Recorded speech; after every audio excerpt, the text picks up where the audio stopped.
The Galactic Military Academy of Vortex Prime stood like a gleaming monument to interstellar superiority, its twisting spires and geometric architecture visible from 3 planetary bodies away. Not that anyone needed the visual reminder. Every sentient species within the consolidated systems knew the Academy produced the finest military minds in 13 galaxies. Well, except for those backwater planets that hadn't figured out faster-than-light travel yet. Poor suckers. Cadet Jax Lorne adjusted his uniform for the 17th time that morning, his 4 slender fingers struggling with the magnetic clasps that never seemed to line up right. His pale blue skin had taken on a slightly darker hue around his neck, the Xanthari equivalent of a stress blush. "Would you stop fidgeting? You look like a Quasarian eel in a salt bath," whispered Prell, his bunkmate and fellow third-year cadet. Prell's species had evolved from something resembling Earth's octopi, though no one would dare point that out. His skin rippled with yellow annoyance patterns. "Easy for you to say," Jax Lorne muttered. "You've already passed Captain Desaria's class. I heard she made a cadet drink liquid nitrogen last term when he couldn't name all 7 battle formations of the Andromedan hive." Prell's eye stalk swiveled in amusement. "That's just a rumor. She only made him hold it in his mouth for 10 seconds. The classroom door slid open with a theatrical hiss, and 34 spines of various anatomical designs suddenly straightened. Captain Desaria entered with the practiced precision of someone who knew exactly how much fear her footsteps should induce. Unlike most Krivlaxians who stood around 7 feet tall, Captain Desaria towered at nearly 9. Her exoskeleton gleamed with military-grade polish, and the ceremonial daggers strapped to her forearms weren't just for show. She'd earned them in the Rigelian conflicts, where she'd reportedly taken down an entire enemy battalion with nothing but those blades and apparently a really bad mood. "Sentience," she began, her voice like gravel being crushed by larger, angrier gravel. "Welcome to Tactical History of Lesser Species. I see by your faces and other sensory appendages that you've heard the rumors. Yes, this class has the highest dropout rate in the Academy. Yes, I take personal pride in that statistic." She activated the holographic display at the center of the room. A small blue and green planet rotated slowly. "This term, we're adding a new species to our study. Planet designation, Earth. Species, human. Being technological advancement, laughable. Military threat assessment, negligible." Her mandibles clicked in what might have been amusement. "These creatures haven't even colonized their own moon permanently, despite landing on it centuries ago."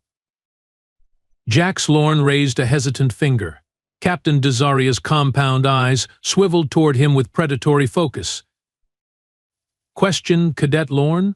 Or should I just call you future dropout?" A nervous titter rippled through the classroom. "If they're so primitive, ma'am, why are we studying them at all?" The captain's exoskeleton creaked as she leaned forward. "Excellent question. Perhaps you'll survive the week after all." She expanded the hologram, zooming in on various regions of Earth. The Galactic Council recently intercepted some of their communications and military footage. The preliminary analysis was interesting enough to warrant closer study.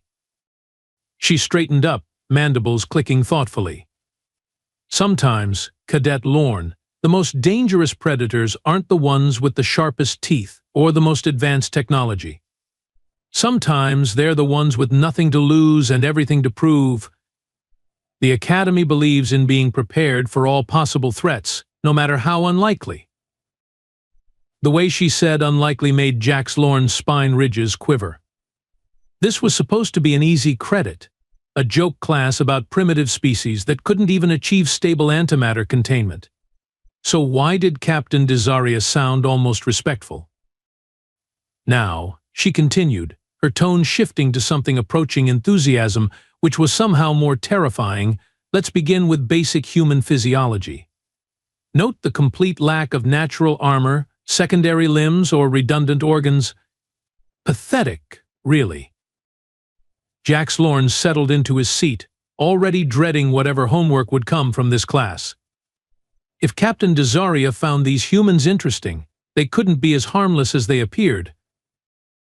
Your assignment, Captain Desaria announced as the first-class session drew to a close, is to analyze 15 standard hours of human combat footage. I want a full breakdown of their tactics, weaknesses, and psychological patterns. She paused, her mandibles clicking in what might have been a smile. And to make it interesting, the team with the most insightful analysis won't have to participate in next week's toxic atmosphere survival drill. A murmur of excitement rippled through the classroom. Nobody wanted to do the toxic atmosphere drill. Last year, 3 cadets had dissolved. Dismissed, Captain Desaria barked, and 34 alien cadets scrambled to their various appendages. Outside the classroom, Jack Slorn let out a long breath he hadn't realized he'd been holding. 15 hours of watching primitive monkeys throw rocks at each other? Kill me now. It could be worse, said Prell, his tentacles gesturing philosophically. Remember the Gulbarian digestive system exam? Jack Slorn shuddered. Fair point. Hey, you two planning a study group for the human project? A melodic voice floated down the corridor. Tara Quinn approached, her crystalline body refracting the hallway lights into dazzling patterns. As a Lumidian, she was essentially a sentient crystal formation with remarkable analytical abilities and the most beautiful harmonics when she spoke. Behind her lumbered Nivex, a draconian exchange student whose scale-covered body seemed too massive for the Academy's standardized corridors. Steam occasionally puffed from his nostrils when he laughed, which he did now. Primitive humans? This assignment is an insult to our intelligence, Nivex rumbled. My ancestor could have eaten an entire human village for breakfast. That's why we need to work together, Tara Quinn's voice chimed. Captain Desaria never gives easy assignments. There must be more to these humans than we're seeing. Jack Slorn nodded reluctantly. Archive room after final meal? 3 hours later, the 4 cadets gathered in the vast Academy archives.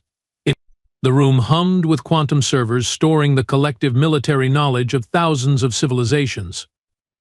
Their small study pod isolated them from the others, scattered throughout the cavernous space.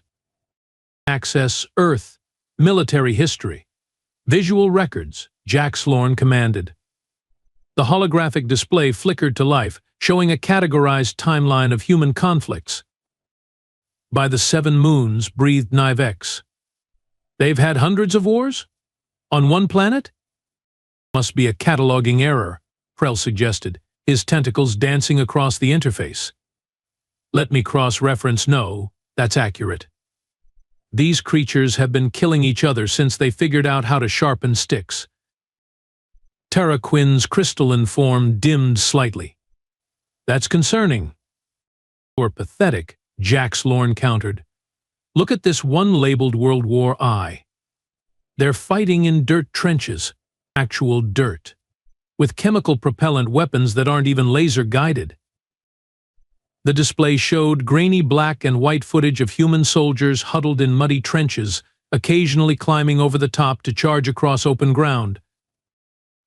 Those uniforms aren't even atmosphere-sealed, Nivex snorted, sending twin plumes of steam into the air. And where are their exoskeletons? Their secondary defense systems? They don't have any, Prell noted, scanning the accompanying data. Humans have no natural armor, no backup organs, and only one brain. Honestly, it's amazing they survived long enough to develop rudimentary spaceflight. Jack Slorn leaned back, his neck ridges relaxing. This is going to be easier than I thought. These bipeds are a joke. They haven't even figured out how to harness dark energy, and Captain Desaria wants us to analyze them as a potential threat. He gestured grandly at the display. Computer, show us their most advanced weapons technology.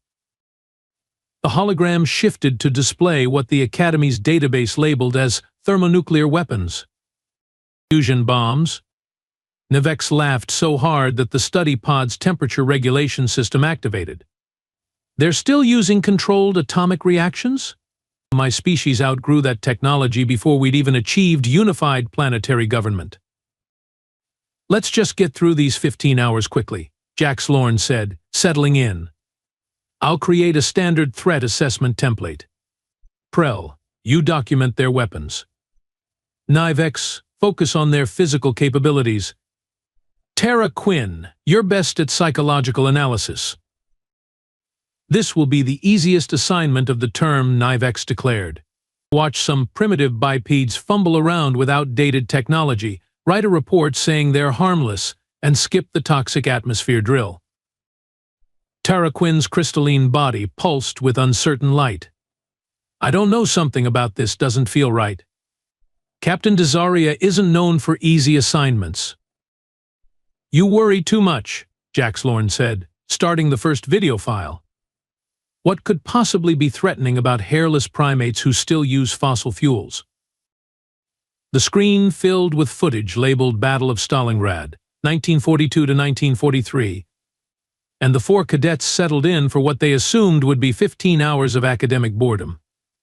2 hours into the Battle of Stalingrad footage, the casual mockery had faded into uncomfortable silence. The four cadets watched as humans fought house to house, room to room, in temperatures cold enough to freeze their primitive weapons. They're still fighting, Nivex finally said, his voice uncharacteristically quiet. Look at that thermometer reading. That's cold enough to put my species into hibernation, and these humans are still fighting. Jax Lorne's neck ridges had darkened considerably. Computer, give me casualty statistics for this battle. The AI responded promptly, estimated total casualties for the Battle of Stalingrad, approximately 2 million military and civilian deaths. 2 million? Prel's tentacles curled in distress. That can't be right. That's more than the entire population of the Zenthari home system. In one battle, Tara Quinn added, her crystalline form pulsing with a troubled orange hue. Computer, how many total casualties for this World War II conflict? Estimated total casualties for World War II between 70 and 85 million military and civilian deaths. The four cadets stared at each other in stunned silence. That's not possible, Jax Lorne finally managed. Their global population couldn't have survived that level of loss. Global population at the start of World War II was approximately 2.3 billion, the computer supplied helpfully. Casualties represented approximately 3% of the world population. Nivex's scales had paled to a sickly gray. They just kept going? After losing that many of their species? The computer advanced to the next major conflict, Prel instructed, his voice strained. The display shifted to the Korean War, then Vietnam, then a sequence of Middle Eastern conflicts. The cadets watched in growing horror as the weapons evolved, but the intensity of the fighting never diminished. Those soldiers in Vietnam. Tara Quinn observed, her voice a discordant tone that indicated distress. They're fighting in swamp conditions, with parasites, diseases, and predators all around them. And look, that's a primitive chemical weapon. They call it napalm. It adheres to their skin and continues burning. Why wouldn't they surrender? Prel wondered aloud. Their odds of survival are mathematically untenable.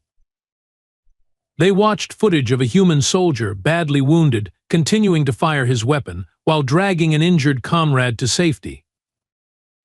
I don't understand, Jax Lorne said, genuinely perplexed. By Academy tactical doctrine, the correct action would be to retreat and preserve combat effectiveness. This behavior is irrational. The computer automatically advanced to a new conflict, something called Desert Storm. The screen filled with night vision footage of explosions lighting up a darkened city. Wait, Nivex rumbled, leaning forward. These are precision strikes. Look at how they're targeting military installations while attempting to minimize civilian casualties. That doesn't make sense, Jax Lorne argued. In the previous wars, they showed no such restraint. Why change tactics? It's not just a tactical change, Tara Quinn's voice resonated thoughtfully. It's an ethical evolution. They're learning, adapting their warfare to match their changing values. Computer, show most recent major conflicts, Prell requested. The display shifted again, showing special forces operations, urban warfare, and counterinsurgency tactics. These soldiers, Nivex observed, pointing at footage of a squad moving through a building, they're checking every room before firing. They're confirming targets are combatants. But that decreases their survival probability by 23%, Jax Lorne objected. Why would they risk their lives to avoid killing non-combatants? It's tactically unsound. The room fell silent again as they continued watching. A human soldier threw himself onto what the computer identified as a grenade to save his comrades. That's deliberate self-termination to save others, Prell whispered, his tentacles perfectly still for once. I've never seen any species do that except in defense of their own offspring. We should watch more, Tara Quinn suggested, her color now a deep, contemplative blue. I think we're missing something fundamental about these humans.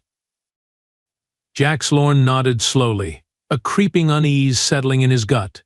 Computer, show us their training methods. How do they create soldiers willing to do this? As the display changed to show human military training footage, Jax Lorne exchanged worried glances with his fellow cadets. Their initial mockery felt not just misplaced now, but somehow shameful. These weren't the actions of primitive bipeds fumbling with outdated technology. This was something else entirely. Does anyone else feel like Captain Desaria knew exactly what she was doing when she assigned us this footage? Jax Lorne asked quietly. No one answered. They didn't need to. Computer, define guerrilla warfare, Jax Lorne requested, his voice tight with tension.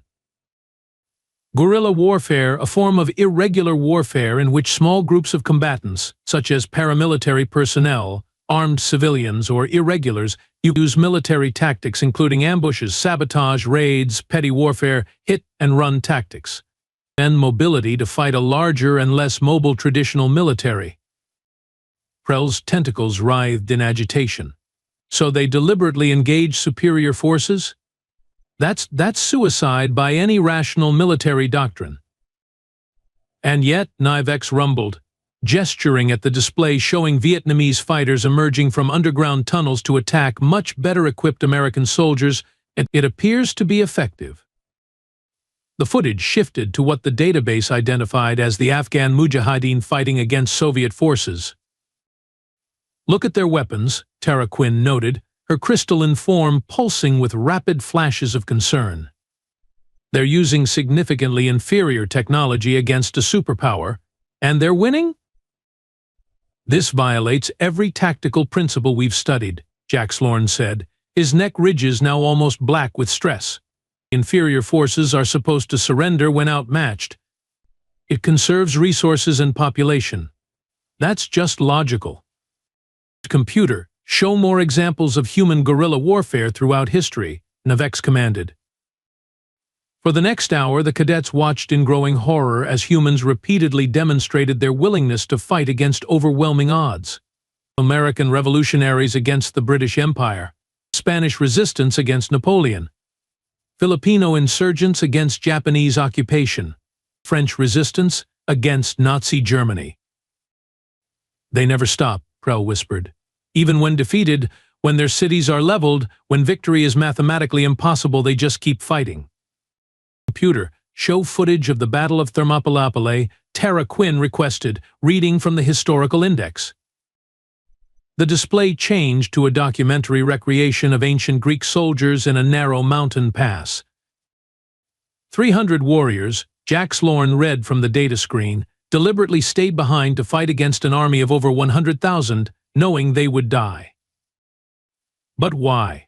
Nivex demanded, smoke curling from his nostrils in distress. What tactical advantage could possibly justify such a sacrifice? Time, Tara Quinn answered softly. They bought time for their civilization to prepare. They sacrificed themselves not for victory, but for the mere possibility that others might eventually win. The archive AI helpfully displayed more examples: the Alamo, Masada, the Warsaw Ghetto Uprising. The Last Samurai at Shiroyama. Pavlov's House in Stalingrad. Computer in galactic military history. How many recorded instances exist of forces fighting to the last individual when surrender was an option? Jax Lorne asked, dreading the answer. 17 confirmed instances across all recorded galactic military history, the computer responded. And for humans? Catalogued Earth military history contains 3,547 confirmed last stands where combatants chose certain death over surrender. Prell's skin had lost all color. That's impossible. Computer. Navex's voice was barely audible. Show us the human military concept known as a suicide mission. The display shifted again, showing Japanese kamikaze pilots, human torpedo operators, soldiers volunteering for missions with minimal survival probability. I don't understand, Jax Lorne said, genuinely bewildered. These humans, they're choosing to die. Not exactly, Tara Quinn corrected, her analytical mind finding patterns in the chaos. They're choosing what they die for. Look at their expressions. This isn't about death, it's about meaning. The footage shifted to the Battle of Mogadishu, showing outnumbered American soldiers fighting through the night against overwhelming odds. No Zenthari commander would ever authorize this mission, Jax Lorne observed. The casualty risk assessment would make it automatically disqualified. No draconian soldier would volunteer for it, Navex added. Our survival instinct is too strong. Computer, what's the human phrase for this behavior? Prell asked. The relevant human military doctrine is encapsulated in several phrases: leave no man behind, death before dishonor, last full measure of devotion, and greater love hath no man than to lay down his life for his friends. The 4 cadets sat in stunned silence, trying to process what they were witnessing. We've been studying military tactics for 3 years, Jax Lorne finally said. Every strategy we've learned is based on rational cost-benefit analysis, force preservation, tactical withdrawal when faced with superior forces. He gestured helplessly at the display. Humans don't calculate the same way we do. They fight differently. It's not just different, Nivex rumbled, his scales now pale with anxiety. It's terrifying. A species that doesn't fear death the way we do, how do you defeat an enemy like that?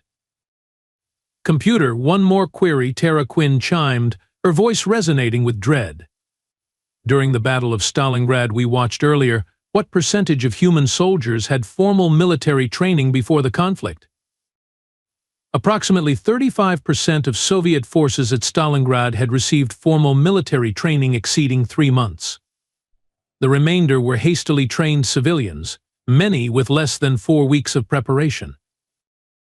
So these aren't even their professional warriors, Jax Lorne realized, horror dawning on his face. These are just ordinary humans. Their entire species fights like this. We need to see their elite forces, Prell suggested, though his tentacles trembled at the thought. Computer, show us Earth Special Operations training.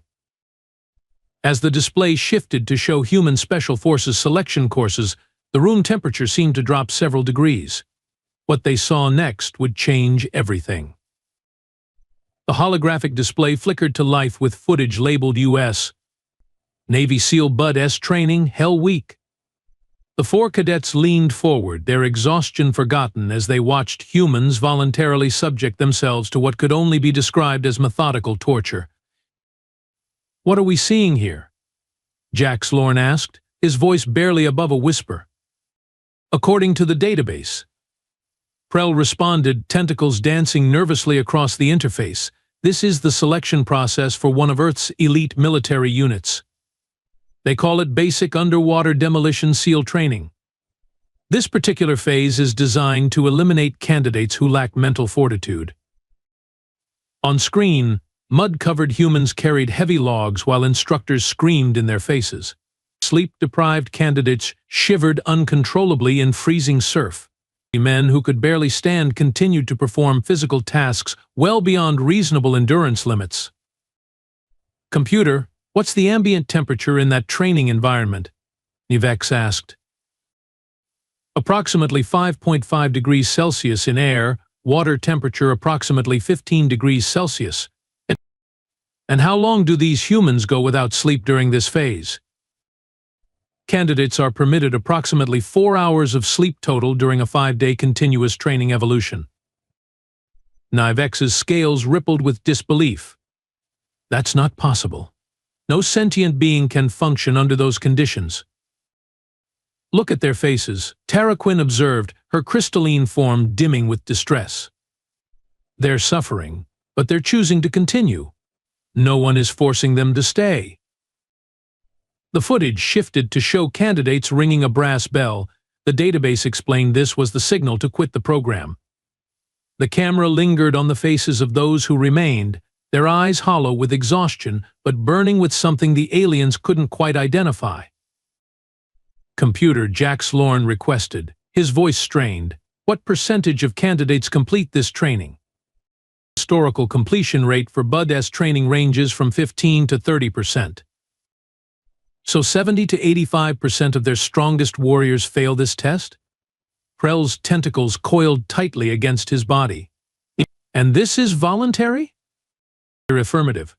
All special operations selection programs in human military organizations are voluntary. The display shifted to similar training programs, British S-selection across frozen mountains, French Foreign Legion desert survival exercises, Russian Spetsnaz hand-to-hand combat training that left participants bloodied but refusing to yield. They're creating something, Nivex rumbled, smoke puffing anxiously from his nostrils. They're deliberately breaking these humans down to rebuild them into something else. Computer, show psychological evaluations of humans who complete these special forces programs, Tara Quinn requested, her normally melodic voice discordant with worry. Data streams filled the display, psychological profiles, combat effectiveness metrics, survival rates in extreme conditions. This can't be accurate, Jax Lorne protested, his neck ridges now almost black. According to this, these humans can continue fighting effectively despite severe injuries, sleep deprivation, starvation, and psychological trauma that would incapacitate any galactic military cadet. Look at this combat footage. Prell pointed with a trembling tentacle at a video of Special Forces operators in a firefight. That human has sustained a projectile wound to his extremity, but he's applying self-treatment while continuing to direct his team. The footage shifted again, showing what the database identified as SEER training, survival, evasion, resistance, and escape. The cadets watched in horrified silence as humans were subjected to simulated captivity, torture, and interrogation, all to prepare them for the possibility of becoming prisoners of war. They train for capture, Tara Quinn observed, her voice barely audible. They expect to endure pain without surrendering information. Computer, Nivex asked, his voice uncharacteristically small. In galactic military doctrine, what is the protocol for captured personnel? Standard galactic military protocol directs captured personnel to provide requested information to prevent physical harm and to ensure survival until diplomatic exchange can be arranged. And humans? The computer displayed the U.S. Military Code of Conduct. If I am captured, I will continue to resist by all means available. I will make every effort to escape and to aid others to escape. That's suicide, Jax Lorne stammered. They're trained to resist captors even when resistance means certain death. The display shifted to historical footage, POWs in Vietnam using blink patterns to communicate covert messages while being filmed for propaganda. A captured pilot using hand gestures to communicate torture while appearing to cooperate with his captors. Tara Quinn's crystalline form began to vibrate at a frequency that indicated extreme distress. The other cadets turned to her in concern. I can't, her voice fractured into painful harmonics. I can't watch any more of this. The footage shifted to show a Special Forces field medical procedure, a soldier performing emergency surgery on his own leg to remove shrapnel, using only a combat knife and no anesthesia. With a sound like breaking glass, Tara Quinn abruptly stood, her crystalline form flashing crimson distress patterns. "These aren't tactics," she cried, her voice splintering into discordant tones. "This is madness." "Tara Quinn, we need to complete the assignment," Jax Lorne said, though his own voice wavered with uncertainty. "Don't you understand what we're seeing?" she demanded, gesturing at the display where humans continued to demonstrate their capacity for enduring the unendurable. These creatures have evolved to embrace suffering. They don't just tolerate pain, they use it as a forge. They deliberately seek out the worst conditions imaginable to transform themselves. Droplets of luminescent fluid, the Lumidian equivalent of tears, fell from her crystalline form, splattering on the floor with tiny musical pings. "I joined the Academy to protect our systems from threats," she said, her voice steadying though the tears continued to fall. "But if these humans ever decided to fight us, what could we possibly do against creatures who think like this?" Without waiting for an answer, she turned and walked out of the archive room, leaving a trail of glimmering teardrops behind her. The three remaining cadets sat in stunned silence, the human special forces footage continuing to play before them. None of them moved to stop it, though their expressions showed they all understood exactly why Tara Quinn had left. "Maybe," Prell finally suggested, his voice barely audible, "we should skip ahead to their actual battlefield performance. How these special forces operate in real combat situations."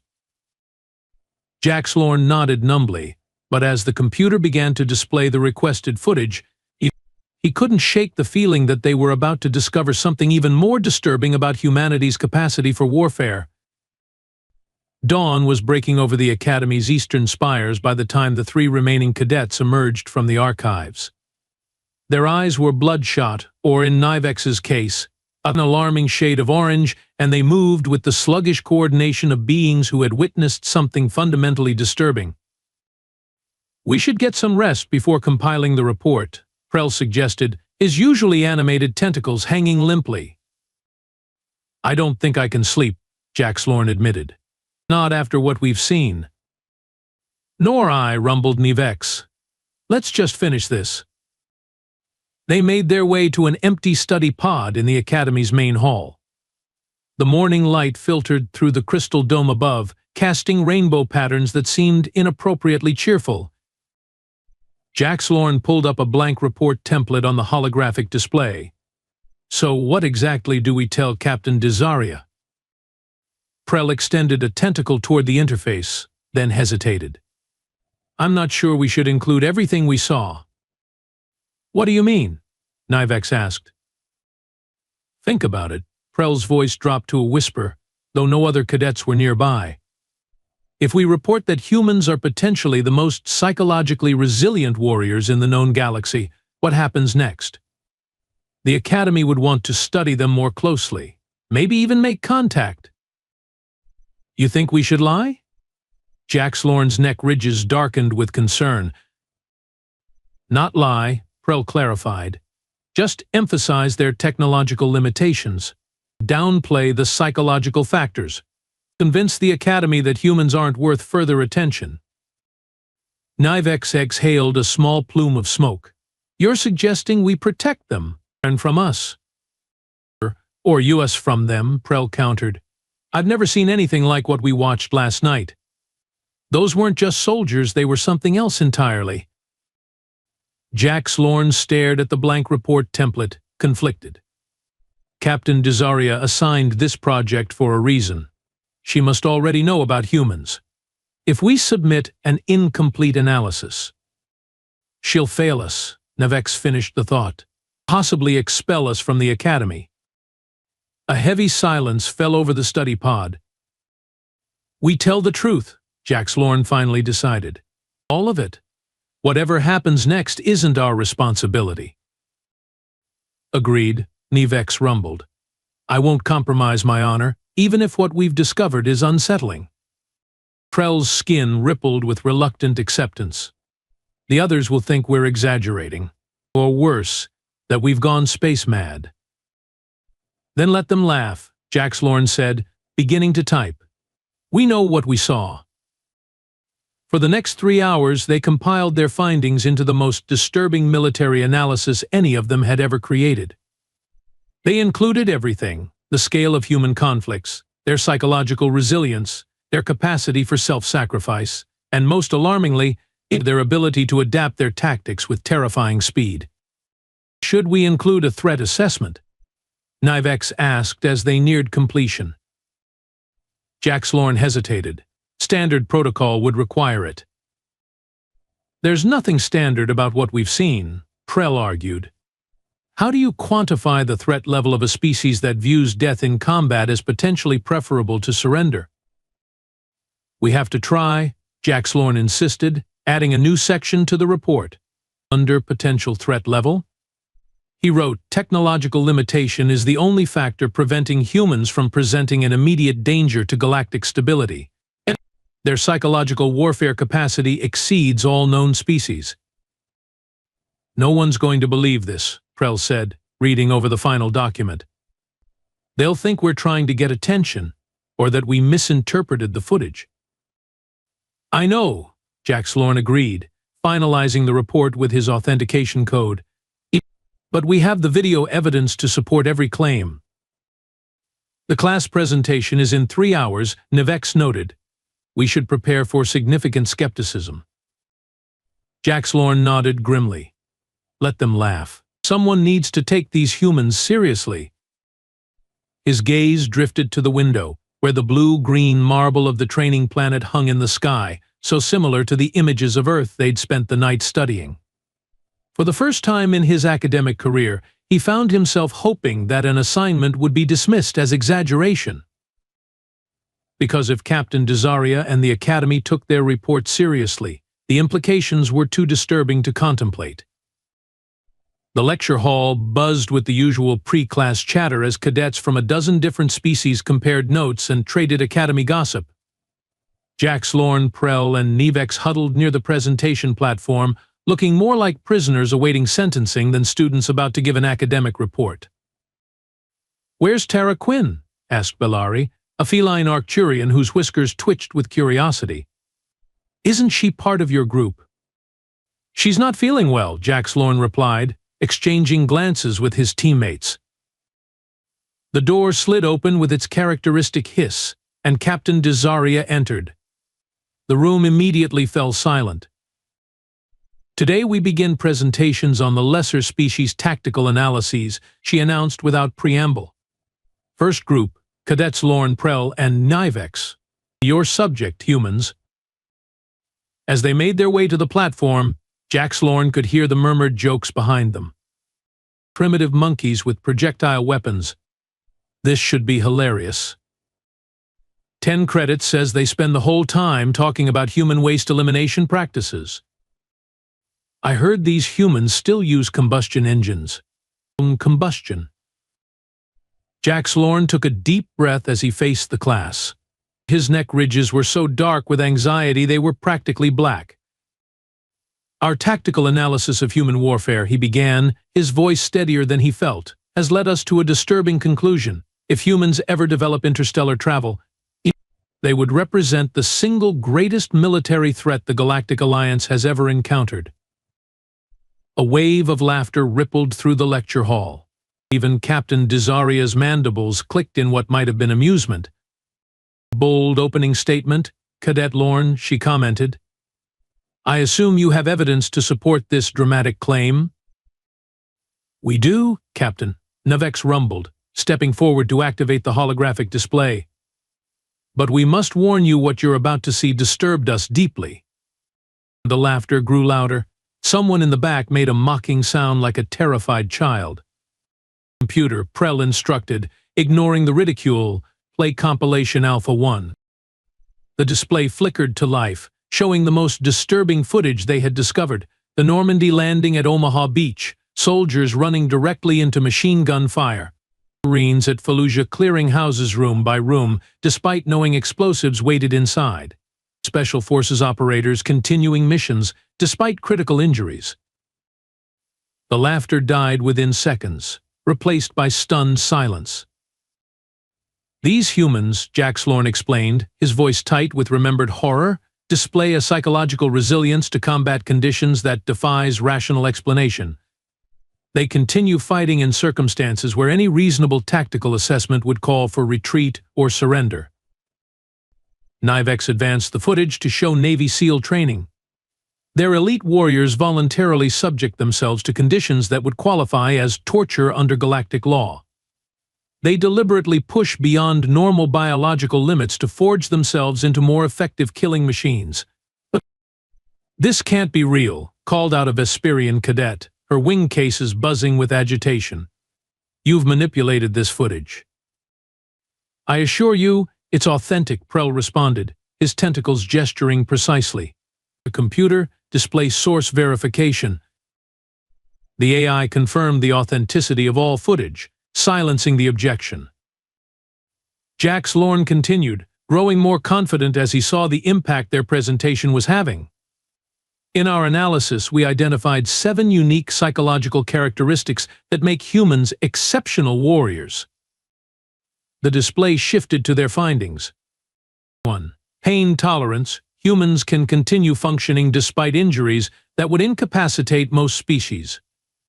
2. Psychological resilience. They adapt to extreme stress and trauma with remarkable speed.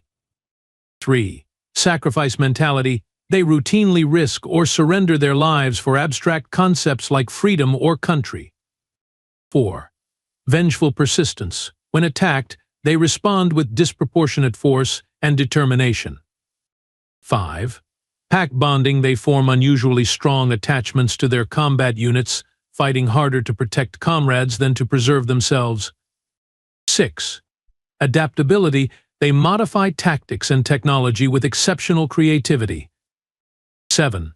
Spite. They will continue fighting even when defeat is certain, simply to inflict maximum damage on their enemy. In conclusion, Nivex rumbled, humans don't think about warfare the way we do. They don't calculate acceptable losses or surrender when the odds become unfavorable. They just keep fighting.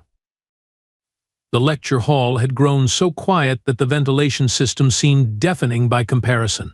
Faces that had been mocking minutes earlier now showed expressions ranging from disbelief to horror. Finally, a Quasirian cadet broke the silence. But they're primitive. They barely have space travel. Their weapons are centuries behind ours. Technologically, yes, Jax Lorne agreed. But psychologically? They're unlike anything in our military doctrine. Imagine, Prell added quietly, if these humans had our technology, our ships, our weapons, but retained their mindset. A visible shudder ran through the audience. Captain Desaria had remained silent throughout the presentation, her compound eyes unreadable. Now she rose from her seat and approached the platform. Computer, she ordered, display classification QGX-17A. The hologram changed to show an official Galactic Security Council document. Its heading read, Species Containment Protocol, Earth Humans. This, Captain Desaria said, her voice deadly serious, is why we monitor Earth. This is why, despite having observed them for centuries, the Council has voted unanimously to prevent human integration into the galactic community. She turned to face the stunned class. What these cadets have shown you isn't their entire homework assignment. It's the reason we maintain a quarantine zone around the Sol system. The reason we redirect their space probes and scramble their deep space transmissions. She clicked a control on her wrist, bringing up new footage what appeared to be an illegal recording of a closed council session. You humans, said a dignified Centaurian in the recording, are the only species we've encountered who became more aggressive after developing nuclear weapons. Not less. They're the only species whose military doctrine includes the concept of acceptable casualties among their own population. They're the only species who, upon discovering a superior force, would likely attack rather than submit. Captain Desaria froze the recording and faced the silent classroom. This wasn't just an academic exercise, cadets. This was your introduction to the most closely guarded secret in galactic security. Earth isn't merely a primitive world. It's the only world in known space that the Council has unanimously voted to contain indefinitely. By the following morning, the Academy administration was dealing with an unprecedented situation. 17 cadets, just over half the class, had submitted formal resignation papers. The official reason given by most was reconsideration of career path, but everyone knew the truth. They'd seen something that fundamentally changed their understanding of warfare, and by extension, their place in the universe. Jax Lorne sat alone in the observatory dome, watching the stars and thinking about a small blue planet that was deliberately being kept isolated from the galactic community. He didn't hear Captain Desaria approach until she was standing beside him. "You didn't resign," she observed, her mandibles clicking softly. "No, Captain." "May I ask why?" Jax Lorne considered the question for a moment. "Because if humans ever do break quarantine, the galaxy will need officers who understand what they're dealing with." Captain Desaria made a sound that might have been approval. 17 resignations. That's actually fewer than last year. Jax Lorne looked up in surprise. "You mean this happens every time?" "Every year," she confirmed. "That's the real purpose of this class, Cadet Lorne. Not to study lesser species, but to identify which officer candidates have the psychological fortitude to face the truth about humans." She settled her massive form next to him, gazing out at the stars. "The Council has been maintaining the quarantine for over 300 years. In that time, humans have fought 2 world wars, developed nuclear weapons, spliced genes, created artificial intelligence, and begun exploring their solar system. Their technological progress is concerning." "How long can we keep them contained?" Jax Lorne asked. "That's the question that keeps the Council awake at night," she admitted. "Earth's resources are finite. Their population continues to grow. Eventually, they'll need to expand beyond their system. And when that happens?" Captain Desaria's compound eyes reflected the starlight. "That's why we need officers like you, who've seen the truth and chosen to remain anyway. The common assumption is that when primitive species join the galactic community, we help civilize them. With humans—" She paused, choosing her words carefully. "The fear isn't that they'll fail to adapt to galactic society. The fear is that they'll transform it." She stood, towering over him. "Imagine human psychological resilience combined with our technology. Imagine their special forces with access to our weapons. Imagine their generals commanding our fleets." Jax Lorne shuddered. "They'd be unstoppable." "Precisely. And here's what truly terrifies the Council. In every simulation we've run, when humans eventually discover they've been deliberately contained, their response isn't to negotiate or submit." She clicked her mandibles grimly. "It's to declare war against the entire galactic community, regardless of the odds." "Would they have any chance of winning such a war?" Jax Lorne asked quietly. Captain Desaria's silence was answer enough. As she left him alone with his thoughts, Jax Lorne turned back to the stars, imagining a species of warriors who viewed impossible odds as merely a challenge to overcome, who treated death in battle as preferable to surrender, who forged themselves in suffering and emerged stronger. Somewhere out there, on a small blue planet, humans continued their relentless evolution, unaware that an entire galactic civilization watched them with a mixture of fascination and dread, hoping they would never have to discover which was stronger, advanced alien technology or the indomitable human spirit of warfare. Based on what he'd seen, Jax Lorne had his suspicions, and for the first time in his life, he found himself afraid of the stars.